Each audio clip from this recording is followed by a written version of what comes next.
दोस्तों, आपने देखा होगा एक जैसी क्वालिफिकेशन और टैलेंट होने के बावजूद भी एक इंसान करियर में बहुत आगे बढ़ जाता है और दूसरा पीछे रह जाता है। इसका क्या रीज़न है, आइए समझते हैं। हार्वर्ड यूनिवर्सिटी में की गई एक रिसर्च के अकॉर्डिंग आपकी कामयाबी में स्कूल या कॉलेज की शिक्षा का योगदान सिर्फ 20% ही होता है, जबकि 80% योगदान आपके सॉफ्ट स्किल का होता है। और ये सबसे इम्पॉर्टेंट स्किल कभी भी स्कूल या कॉलेज में नहीं सिखाई जाती।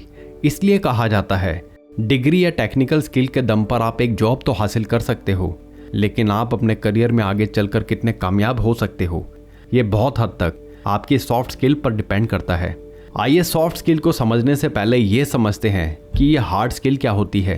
एक्चुअली में आपके स्कूल या कॉलेज की एजुकेशन या कोई भी टेक्निकल डिग्री हार्ड स्किल में काउंट होती है, जबकि सॉफ्ट स्किल का मतलब होता है आपका व्यवहार, यानी आप लोगों के साथ कैसे इंटरेक्ट करते हो, कैसे बात करते हो, कैसे सबके साथ मिलकर काम करते हो, या अपने द्वारा किए गए काम को बेहतर तरीके से कैसे प्रेजेंट कर पाते हो। असलियत तो ये है कि जो लोग अपने काम को या अपने टैलेंट को अच्छे से प्रेजेंट कर पाते हैं वो ही ज़िंदगी में आगे बढ़ते हैं, और बाकी तो उसी पोजीशन पर रह जाते हैं जहां वो पहले थे। अगर सॉफ्ट स्किल को और ज़्यादा सिंप्लीफाई किया जाए तो इसका मतलब होता है आपकी कम्युनिकेशन स्किल, टाइम को मैनेज करने की skill, critical thinking and problem solving skill. दोस्तों, क्वालिफिकेशन अप टू मार्क होने के बावजूद भी इंटरव्यू लेने का उद्देश्य सिर्फ और सिर्फ कैंडिडेट की सॉफ्ट स्किल को चेक करना होता है। और सॉफ्ट स्किल की सबसे अच्छी बात तो ये है कि आप इसे किसी भी एज में डेवलप कर सकते हो। बस आपको ये जानना है कि कौन सी स्किल आपको डेवलप करने की ज़रूरत है। इसे और ज़्यादा आसान करने के लिए आज मैं आपको 7 ऐसी मोस्ट इम्पॉर्टेंट सॉफ्ट स्किल के बारे में बताऊंगा जो हर उस इंसान में होनी ही चाहिए जो अपनी पर्सनल और प्रोफेशनल लाइफ में ग्रोथ करना चाहता है। सो आज की हमारी सबसे पहली सॉफ्ट स्किल है एक्टिव लिसनिंग। दोस्तों, लिसनिंग का मतलब ये नहीं होता कि हमें सामने वाले की बात को रिप्लाई देने के लिए सुनना चाहिए, बल्कि हमें बात को अच्छे से समझने के लिए सुनना चाहिए। इसलिए अगर आप किसी टीम को लीड करना चाहते हो, या आपका सपना मैनेजर बनने का या CEO बनने का है, या आप चाहते हो कि आपकी पर्सनल लाइफ में भी प्रॉपर अंडरस्टैंडिंग हो, तो फिर ये स्किल आपके लिए बहुत ज़्यादा ज़रूरी है, क्योंकि एक्टिव लिसनिंग से मिसअंडरस्टैंडिंग के चांसेस ख़त्म हो जाते हैं, जिससे आप प्रॉब्लम को अच्छे से समझकर ज़्यादा बेहतर और क्लियर रिप्लाई कर सकते हो। ऐसे में बातचीत के दौरान आपस में विश्वास बढ़ता है और आपकी नॉलेज भी इम्प्रूव होती है। अब बात आती है कि इतनी स्पेशल स्किल को सीखा कैसे जाए। ये बहुत सिंपल है। सबसे पहले तो बात को प्रॉपर अटेंशन के साथ सुने और अच्छे से समझने की कोशिश करें, और जब सामने वाला बोल रहा हो तो बीच बीच में इंटरप्ट ना करें, और ना ही बार बार अपने मोबाइल फ़ोन को चेक करें। इसके साथ ही बातचीत के दौरान आई टू आई कॉन्टैक्ट को बना कर रखिए। आइए अब बात करते हैं सेकंड सॉफ्ट स्किल के बारे में, जो है प्रॉब्लम सॉल्विंग। पर्सनल और प्रोफेशनल लाइफ में ऐसे इंसान की सभी कदर करते हैं जो प्रॉब्लम के लिए किस्मत को या दूसरों को क्रिटिसाइज़ करने की बजाय प्रॉब्लम को ठीक करने के लिए एफर्ट करता है। इसलिए आजकल जॉब्स के लिए ऐसे लोगों की डिमांड बहुत बढ़ गई है जो प्रॉब्लम सॉल्विंग स्किल रखते हैं, और इस स्किल को हासिल करना बहुत आसान है। इसके लिए सबसे पहले ये समझना ज़रूरी है कि प्रॉब्लम की रूट कॉज क्या है, और फिर मल्टीपल सॉल्यूशन को एनालाइज करते हुए बेस्ट पॉसिबल सॉल्यूशन को पिक करना, ताकि बेहतर रिजल्ट हासिल हो। दोस्तों, प्रॉब्लम सॉल्विंग स्किल वाले लोग किसी भी कंपनी में एसेट्स माने जाते हैं।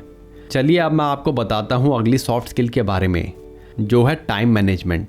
दोस्तों, कहते हैं खोई हुई दौलत मेहनत से दोबारा कमाई जा सकती है, भूला हुआ ज्ञान पढ़कर दोबारा हासिल किया जा सकता है। ऐसे ही बीमारी को भी सही ट्रीटमेंट से ठीक किया जा सकता है, लेकिन एक बार जो समय चला गया उसे दोबारा हासिल नहीं किया जा सकता। इसलिए बोला जाता है कि किसी भी काम को करने का एक सही समय होता है, और वो काम उसी समय में करना चाहिए। तभी कहते हैं जिस इंसान ने अपने टाइम को कंट्रोल करना या मैनेज करना सीख लिया, वो लाइफ में बहुत कुछ हासिल कर सकता है। अदरवाइज जब आपके पास खुद के लिए ही टाइम नहीं होगा तो आप अपने सपने कैसे पूरे कर पाओगे। इसीलिए एक स्ट्रेस फ्री लाइफ और मोर प्रोडक्टिव डेज के लिए टाइम को मैनेज करने की स्किल का होना बहुत ज़रूरी है। और ये स्किल इतनी भी मुश्किल नहीं है। आपको बस ये देखना है कि पूरे दिन में कौन कौन सा समय आप यूज़लेस एक्टिविटीज़ में लगाते हो, और उन यूज़लेस एक्टिविटीज़ को मिनिमम करते हुए आप अपने टाइम को मोर प्रोडक्टिव तरीके से यूज़ कर सकते हो। अगली सॉफ्ट स्किल है अडॉप्टेबिलिटी और फ्लेक्सिबिलिटी। दोस्तों, दुनिया में कोई भी चीज़ परमानेंट नहीं है। नए ट्रेंड आते हैं और जाते हैं। ऐसे में अपने कंफर्ट जोन से बाहर निकलकर सिचुएशन के अकॉर्डिंग खुद को ढाल लेना और चेंजेस को एक्सेप्ट करते हुए आगे बढ़ना ही सही मायने में प्रोग्रेस की निशानी है। जैसे आजकल आर्टिफिशियल इंटेलिजेंस का बोलबाला है, ऐसे में हमारे पास दो ऑप्शन है। या तो अपने कंफर्ट जोन में रहते हुए AI को क्रिटिसाइज करो, या आर्टिफिशियल इंटेलिजेंस का यूज़ करते हुए ड्रास्टिक ग्रोथ को हासिल करो। ऐसे ही आजकल चीज़ें इतनी तेज़ी से बदल रही हैं कि अगर आपने आज कोई सॉफ्टवेयर सीखा है तो इसकी पॉसिबिलिटी बहुत ज़्यादा है कि कुछ दिनों में ही वो सॉफ्टवेयर आउटडेटेड हो जाएगा। ऐसे में आप जितनी जल्दी खुद को अपडेट कर पाओगे उतना ही अच्छा, वरना जॉब भी जा सकती है। चलिए अब मैं आपको बताता हूँ अगली सॉफ्ट स्किल के बारे में, जो है क्रिटिकल थिंकिंग। किसी भी सिचुएशन या प्रॉब्लम में सुनी सुनाई बातों पर ध्यान ना देते हुए सभी बातों को अच्छे से जानकर परख कर फायदे और नुकसान के बारे में सोचते हुए लिया गया डिसीजन क्रिटिकल थिंकिंग कहलाता है। ऐसे में आप किसी भी सिचुएशन में गहराई से सोचते हुए ज़्यादा बिगर और रियल पिक्चर को देख पाते हो। जैसे कोई न्यूज़ फेक है या रियल, ये फैक्ट के बेस पर ईजिली पता लगाया जा सकता है। इसे ही क्रिटिकल थिंकिंग बोलते हैं। इसीलिए क्रिटिकल डिसीजन लेने के लिए क्रिटिकल थिंकिंग का होना बहुत ज़रूरी है, ताकि खुद को और कंपनी को बड़े लॉस से बचाया जा सके। क्रिटिकल थिंकिंग की स्किल को डेवलप करने का सबसे आसान तरीका है कि हमें डेटा, सुझाव और तर्क को गहराई से एनालाइज करते हुए ही डिसीजन लेने चाहिए। दोस्तों, अब बात करते हैं सबसे वैल्यूएबल सॉफ्ट स्किल के बारे में, जो है इफ़ेक्टिव कम्युनिकेशन। चाहे आप जॉब करते हो या बिजनेस करते हो, इवन पर्सनल लाइफ में भी अगर आप अपनी बात को अच्छे से कम्युनिकेट नहीं कर सकते तो आप अपने थॉट्स को या आइडियाज़ को अच्छे से शेयर नहीं कर पाओगे। ऐसे में आपका वो आइडिया बिल्कुल ही यूजलेस हो जाएगा जो आपके लिए लाइफ चेंजिंग साबित हो सकता है। इसलिए अपनी बात को अच्छे से रखने के लिए, अपनी फीलिंग को, अपने थॉट्स को शेयर करने के लिए इफ़ेक्टिव कम्युनिकेशन स्किल का होना बहुत ज़रूरी है, ताकि आपको अपनी नॉलेज का वो क्रेडिट मिल सके जो आप रियल में डिज़र्व करते हो। और इफ़ेक्टिव कम्युनिकेशन को इम्प्रूव करने का सबसे पहला तरीका है एक्टिव लिसनिंग, जो मैंने इस वीडियो की स्टार्टिंग में बताया था। इसके अलावा पॉजिटिव बॉडी लैंग्वेज और बातचीत के दौरान सही और इम्पैक्टफुल शब्दों का चयन करना भी काफ़ी इफ़ेक्टिव साबित होता है। और फाइनली, इफ़ेक्टिव कम्युनिकेशन में मास्टर होने का एक ही मंत्र है, practice, practice and only practice. दोस्तों, अक्सर आपने लोगों को कहते हुए सुना होगा कि काश उस टाइम मैंने वो डिसीजन ले लिया होता तो आज मेरी लाइफ बहुत अच्छी होती। इसलिए आज की आखिरी सॉफ्ट स्किल है डिसीजन मेकिंग। कुछ लोग या तो डिसीजन ही नहीं ले पाते या डिसीजन लेने में इतने स्लो होते हैं कि टाइम निकल जाता है और फिर बाद में पछताते रहते हैं।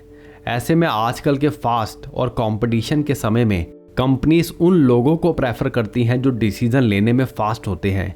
इसलिए ये स्किल बहुत इंपॉर्टेंट है जो थ्रू आउट द लाइफ हमारे लिए बहुत काम आती है।